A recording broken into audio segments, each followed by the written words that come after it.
Hey everybody, welcome back.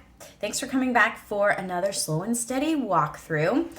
As you can see, it's starting to become a trend that I film these after I shower. My hair is always wet and crunchy. I don't know why I needed to say that out loud, but that's the way it is. So today's tune we're going to be working on is Morrison's Jig. It's really fun. It's really catchy. It's a good one to do fast because you can really, especially the B part. I feel like myself really giving it a punch and getting into it. So this tune is a little bit different than ones that we've already done. So a lot of the tunes we've done a walkthrough, we have the A part and the B part. The A part repeats itself, repeats through it twice. The B part also repeats through itself twice. Then you go back to A and start all over again. Morrison's is actually broken up, so it's got its A part, which does repeat. You'll hear that in the walkthrough and when I play it. But the B part is actually just one time through because there's a little bit of variation written into it.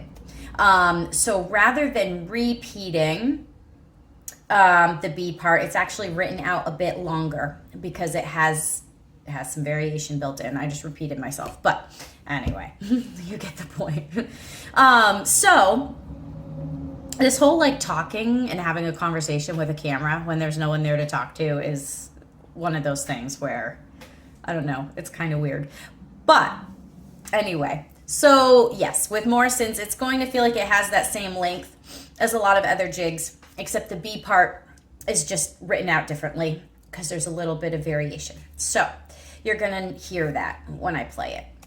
But yeah, other than that, super fun. And this one I actually like to pair with Road to Lisdoonvarna, which we did. That one's technically a slide, not a jig, but they're still fun to pair. I typically would do the Road to Lisdoonvarna first and then launch into Morrison's after. But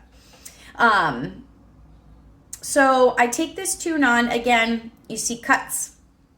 And some tonguing for ornamentation. Even when I play this one at top speed, it's not overly ornamented because I typically go through it kind of quickly. So I will do some cuts and kind of, give some notes a punch, but I don't go crazy with the ornaments in this one, but to each their own. So anyway, I'm going to stop rambling now, and here's Morrison's Jig.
Okay, so after you have the A part and the B part down, as you can see, the B part ends on a low D.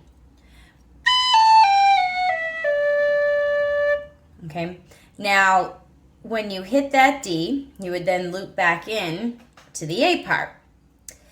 But when you're ready to end the tune and you're not doing another repeat, I like to end the tune by then going from D to low E.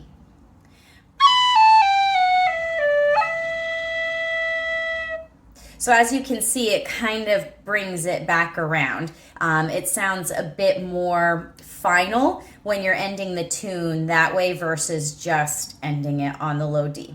I'll do it one more time so you can hear that last measure.